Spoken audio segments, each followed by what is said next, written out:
There are moments in sport that have nothing to do with sport. Moments where the scoreboard becomes completely irrelevant, where the ranking points and the prize money and the tactics and the strategy all dissolve into something so raw, so human, so unexpectedly beautiful that everyone watching, whether they are in the stadium or on the other side of a phone screen at 2 in the morning, feels it in the exact same place, right in the center of their chest. What happened at the Qatar Open involving Eala and a 72-year-old grandmother named Elena is one of those moments. And by the time this story is finished, you will understand exactly why it has been trending on every major platform from Manila to Melbourne, from London to Los Angeles, and why people who have never watched a single tennis match in their lives are sharing it with tears running down their faces. This is not a story about tennis.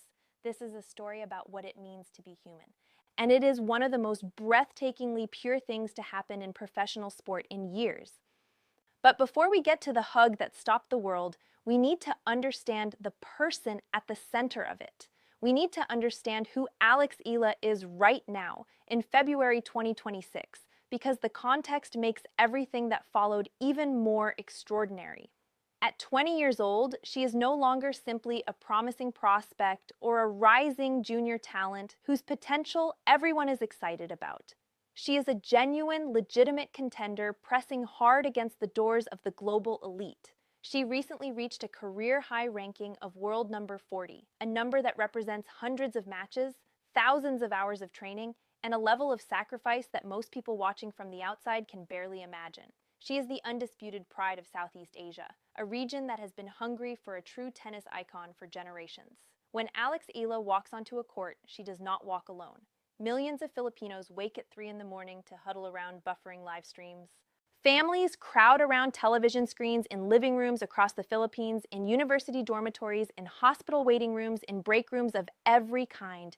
She carries their hopes alongside her own with every single point she plays. The weight of that expectation on the shoulders of a 20-year-old is almost incomprehensible. And yet she carries it, not just without complaint, but with a grace and a warmth that somehow makes the whole thing look natural. She had come into the Qatar Open riding genuine momentum.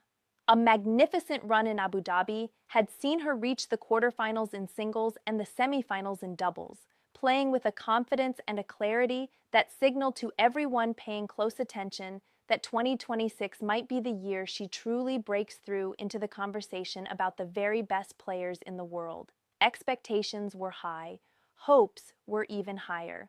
And then the Qatar Open began, and the tournament delivered the kind of brutal early exit that professional sport occasionally and mercilessly hands to even its most gifted competitors. In the first round, she faced Teresa Valentova, the rising Czech star with an aggressive baseline game and remarkable composure for her age. Alex fought. She pushed the first set all the way to a tiebreak, displaying exactly the grit and determination that her fans love her for. But the tiebreak slipped away in agonizing fashion. The second set collapsed quickly after that. A 6-7, 1-6 defeat. A crushing premature exit from a tournament where she had arrived with legitimate hopes of going deep. The critics came immediately, the way they always do in the digital age. Social media filled within minutes with voices of doubt.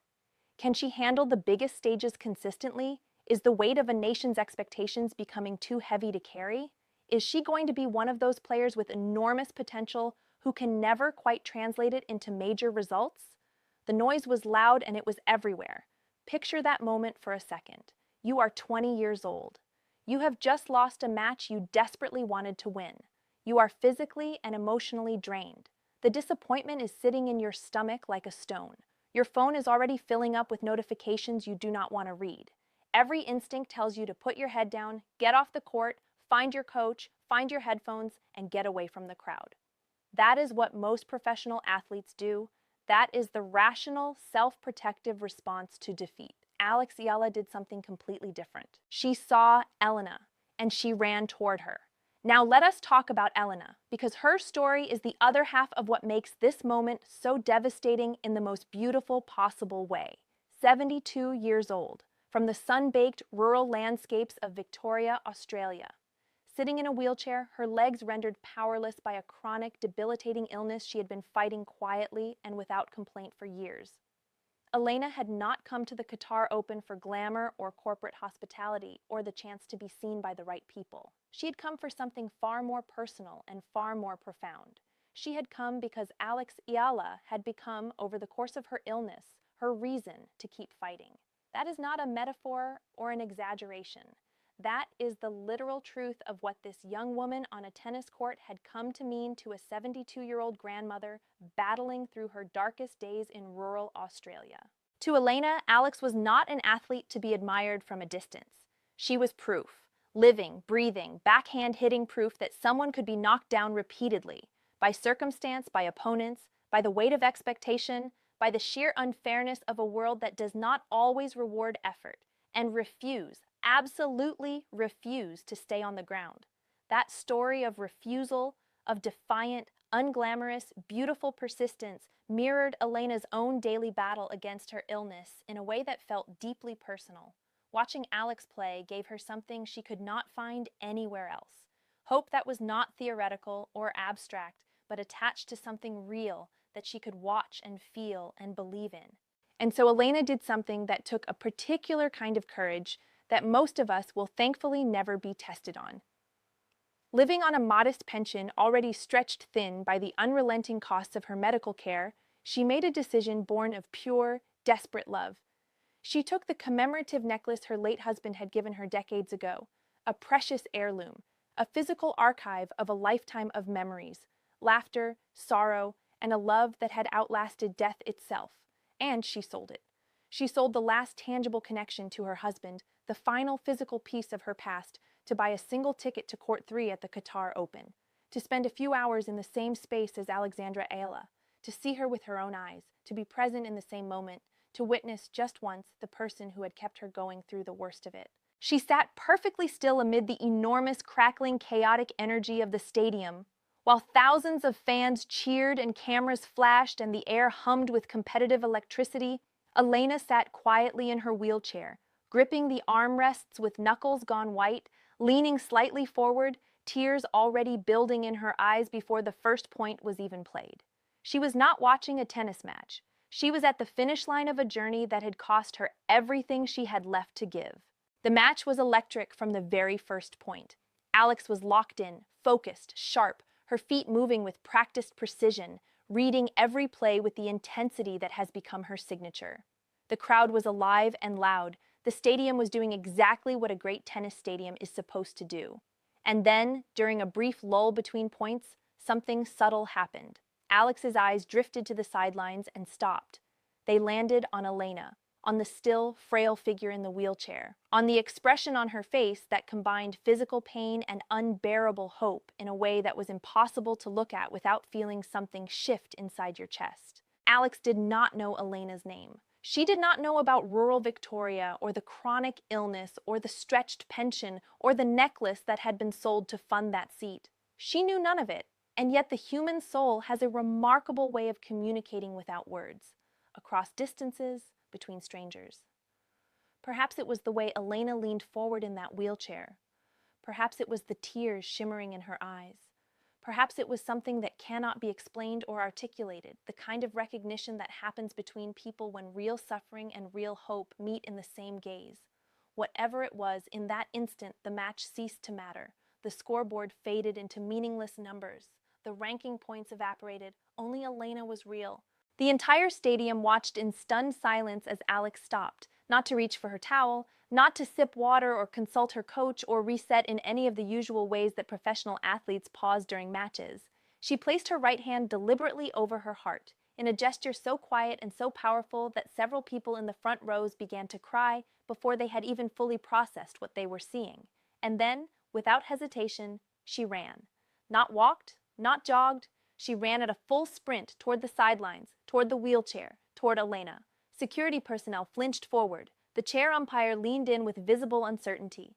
The crowd collectively held its breath, but Alex did not stop until she reached her. There, in front of thousands of stunned spectators, in front of rolling cameras and photographers whose images would circle the globe within hours, the young woman who had just lost a heartbreaking match in a prestigious WTA tournament wrapped her arms around the 72-year-old grandmother in a tight, fierce, almost desperate hug.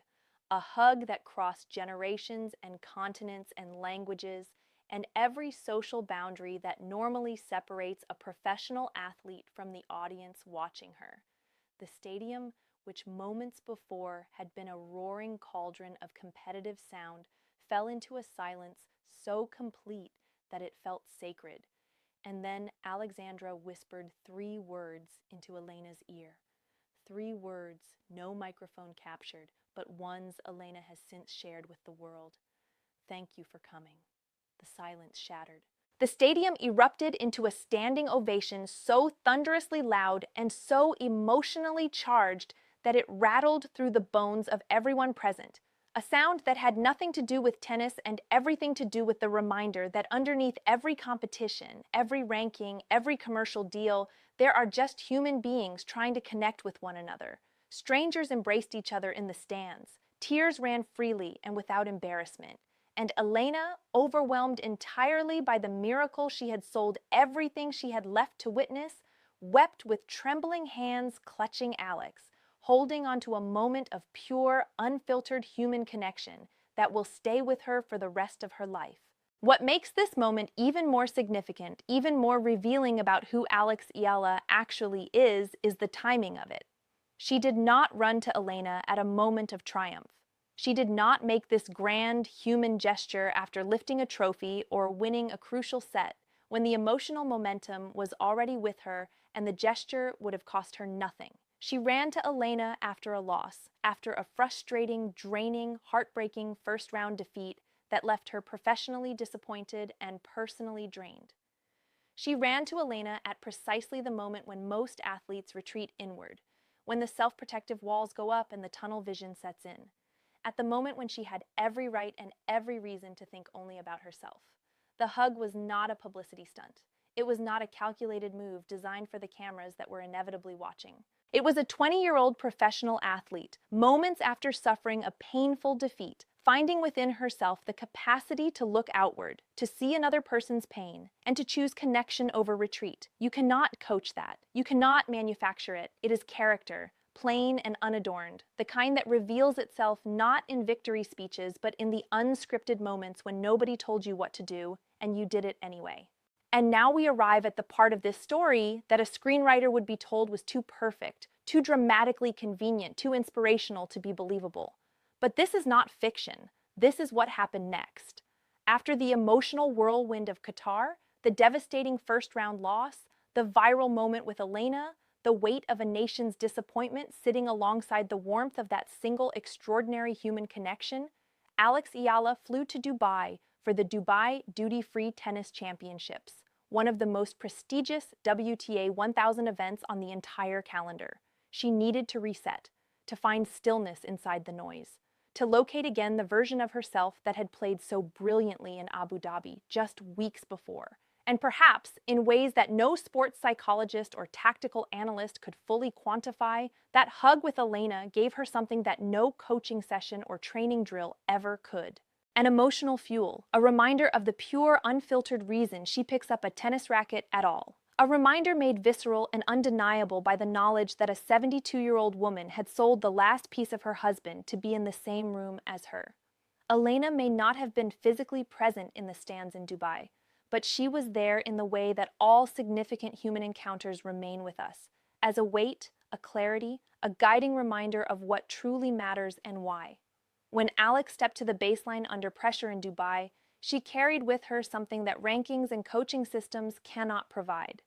She carried the knowledge that her playing means something to real people in real pain in real places across the world. Not abstractly, concretely, specifically. A necklace had been sold, a journey had been made, a hug had changed 2 lives simultaneously. That knowledge, that responsibility, that profound privilege of mattering to someone that much, it does not make the match points easier to hit, but it makes the reason to hit them undeniable. And somewhere in rural Victoria, Australia, in a quiet house that holds fewer physical memories than it used to, a 72-year-old woman sits in front of a television set watching every single point, cheering loud enough to fill the silence of an empty room, clutching the armrests of her wheelchair with those same white knuckles that Alex noticed across a packed stadium in Doha, crying at every rally and smiling at every winner, in possession of something no necklace could ever fully represent: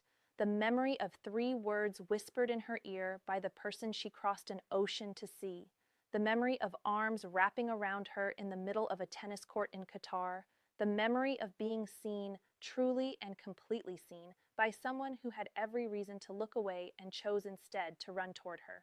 That is the story of Alex Eala in 2026. Not just the rankings or the results or the commercial explosions or the debates about court assignments and sponsorship deals. It is this: a young woman who, at the precise moment of personal disappointment, looked outward and found something greater than herself waiting at the sidelines. This is why she matters. This is why millions wake at 3 in the morning to watch her play. And this is why the hug at the Qatar Open will be replayed, reshared, and quietly wept over long after the tournament results are forgotten. Now we want to hear from you. Did this story move you the way it moved us? Do you think moments like this, moments of genuine, unscripted human decency, are what makes sport worth following beyond the scoreboards and the statistics? And what does it tell you about the character of Alex Eala that she ran toward Elena at her lowest moment rather than her highest? Drop everything you are feeling in the comments below, because this community was built for exactly these conversations. If this story reached you, if it reminded you of why sport still has the power to make the world feel smaller and kinder and more connected, hit that like button right now and subscribe so you never miss the moments that matter most. Share this with someone who needs to see it today, because the world still contains breathtaking, uncalculated, completely genuine human decency, and it deserves to be seen. We will see you in the next one.